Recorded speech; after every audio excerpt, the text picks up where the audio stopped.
আসসালামু আলাইকুম। সবাইকে অনেক শুভেচ্ছা জানিয়ে নতুন আরেকটি রেসিপি শুরু করছি। আর আজকের রেসিপি হচ্ছে স্ট্রিট স্টাইল একদম সহজভাবে চাউমিন রেসিপি। রাস্তার ধারে মামারা যে চাউমিনটা বানিয়ে থাকে সেই রেসিপিটাই আজকে আমি শেয়ার করব। আশা করছি আপনাদের অনেক ভালো লাগবে।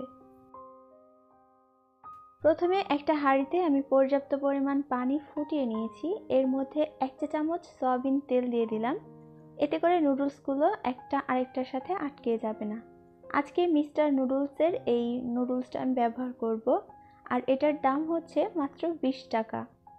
তো আমি প্যাকেটটা ছিঁড়ে এটা দিয়ে দিলাম। এখন এই নুডলসটাকে 6 থেকে 7 মিনিট হাই আঁচে রান্না করতে হবে। আপনাদের নুডলসের উপর ডিপেন্ড করে সময়টা কতটুকু লাগবে। তো 6 থেকে 7 মিনিট পর নুডলসটা একটু চেক করে নিচ্ছি। আর নুডলসটা কিন্তু ফুল সেদ্ধ করা যাবে না, আমি দেখিয়ে দিচ্ছি। দেখুন,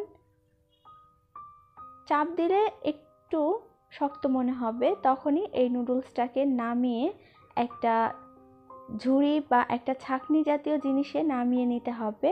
ঢেলে তারপর এটা পানি দিয়ে ওয়াশ করে নিতে হবে। এইবার একটা হাঁড়িতে দিয়ে দিচ্ছি 2 টেবিল চামচ পরিমাণ সয়াবিন তেল। আজকে তেলটা আমি খুবই কম ব্যবহার করব।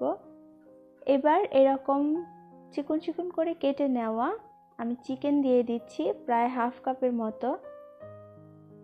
চিকেনটাকে একটু নেড়ে ছড়িয়ে দিচ্ছি। আর এই চিকেনের মধ্যে দিয়ে দিচ্ছি 1/4 চা চামচ পরিমাণ গোলমরিচের গুঁড়া আর অল্প একটুখানি সয়া সস দিয়ে দিলাম।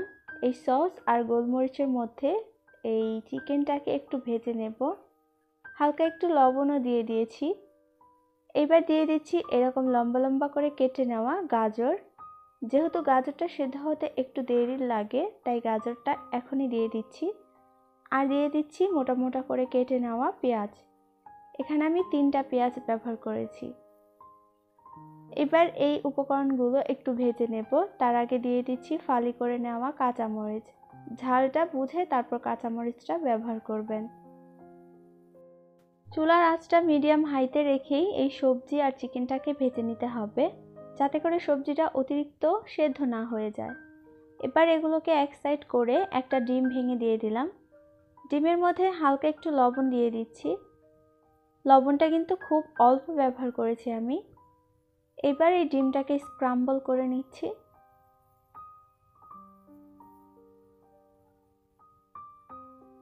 এই তো ডিমটা স্ক্রাম্বল করা হয়ে গেছে। এবার সবগুলোর সাথে মিশিয়ে দিয়ে দিচ্ছি পেঁয়াজ কলি।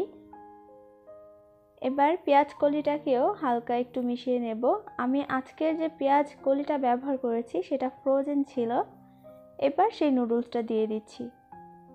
দেখতেই পাচ্ছেন নুডলসটা কতটা ঝরঝরে আছে, কারণ আমরা পানির মধ্যে তেল ব্যবহার করেছিলাম। এবার মিশিয়ে নিয়ে দিয়ে দিচ্ছি 2 টেবিল চামচ সয়া সস।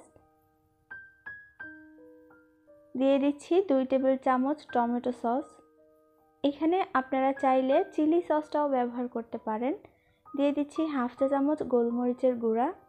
দিয়ে দিচ্ছি 1/4 চা চামচ পরিমাণ জিরার গুঁড়া। আর এই নুডলসটার প্যাকেটের ভেতর একটা প্যাকেট মশলা পাওয়া যায়, সেটা দিয়ে দিচ্ছি।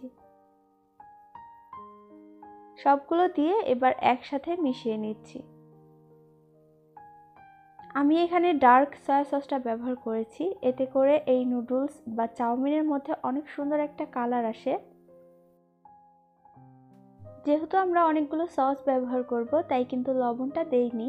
এখন লবণটা চেক করে দিয়ে দিচ্ছি। আর হালকা ডিমে আর চিকেনে লবণ দিয়ে নেবেন, এতে করে চিকেনটা বেস্বাদ হবে না। চিকেনে যদি হালকা লবণ না দেন তাহলে কিন্তু চিকেনটা খেতে পানসে লাগবে। এবার এই সবগুলো উপকরণ মিশিয়ে নেব আর লবণটাও মিশিয়ে নেব। সবগুলো মিশিয়ে নেওয়া হয়ে গেলেই কিন্তু আমাদের চিকেন চাউমিন একদম রেডি হয়ে যাবে। একদম সহজভাবে রাস্তার ধারে মামাদের মতো চিকেন চাউমিন কিন্তু রেডি হয়ে গেছে। একবার অবশ্যই বাসায় বানিয়ে দেখবেন, আশা করছি নিরাশ হবেন না।